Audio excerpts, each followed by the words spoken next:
স্ত্রীকে চিনবে না, স্ত্রী স্বামীকে দেখে পালিয়ে যাবে, বন্ধু বন্ধুরে চিনবে না, পীর সাহেব মুরিদরে চিনবে না, মুরিদ পীর সাহেবরে চিনবে না, দলের কর্মী তার নেতারে চিনবে না, নেতা তার কর্মীরে চিনবে না, বন্ধু বন্ধুরে দেখে পালাবে। এই কঠিন মুহূর্তে সূর্যটা মাথার কাছে চলে আসবে, জমিনটা তামার জমিন হবে, আজকের জমিনের মতো নয়।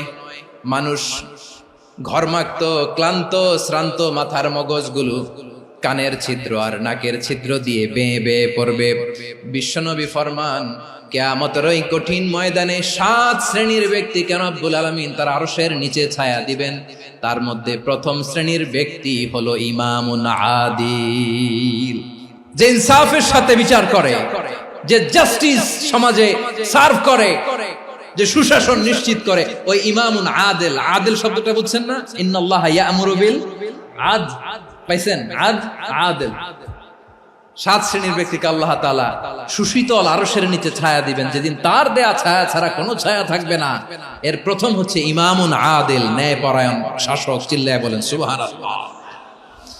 আবার বিশ্বনবী বললেন, ইন্নাল মুকসিতিনা ইনদাল্লাহি আলা মানাবিরা মিন নূর আন ইয়ামিনির রহমান। কিয়ামতের দিন যারা ন্যায় পরায়ণ হিসেবে আল্লাহর সামনে দাঁড়াবে, কিয়ামতের দিন রব্বুল আলামিন তার আরশের ডান দিকে ওই ন্যায় পরায়ণ লোকদের জন্য আরশের ডান দিকে একটা নূরের মিম্বারে তাদেরকে বসার সুযোগ করে দিবে।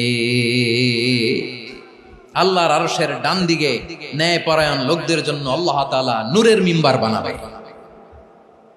4টে কেন কথা মনে করেছেন? আল আদাল, জাস্টিস। ইন্নাল্লাহা ইয়া'মুরু বিল আদল। আল্লাহ তাআলা এই আদালতের নির্দেশনা দেন, সুবিচার, সুশাসন। প্রিয় ভাইয়েরা, এটা আমরা বাংলাদেশে চাই কি চাই না?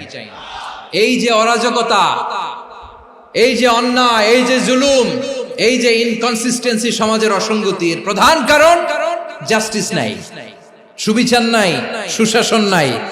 শেষবারের মতো আওয়াজ করে বলেন তো, আমরা বাংলাদেশে আদল চাই কি চাই না?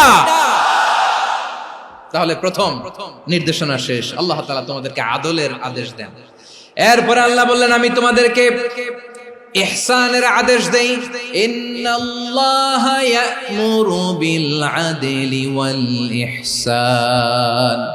আমি তোমাদেরকে যেমনি আদলের নির্দেশনা দেই, তেমনি ভাবে তোমাদেরকে ইহসানের নির্দেশনা দেই।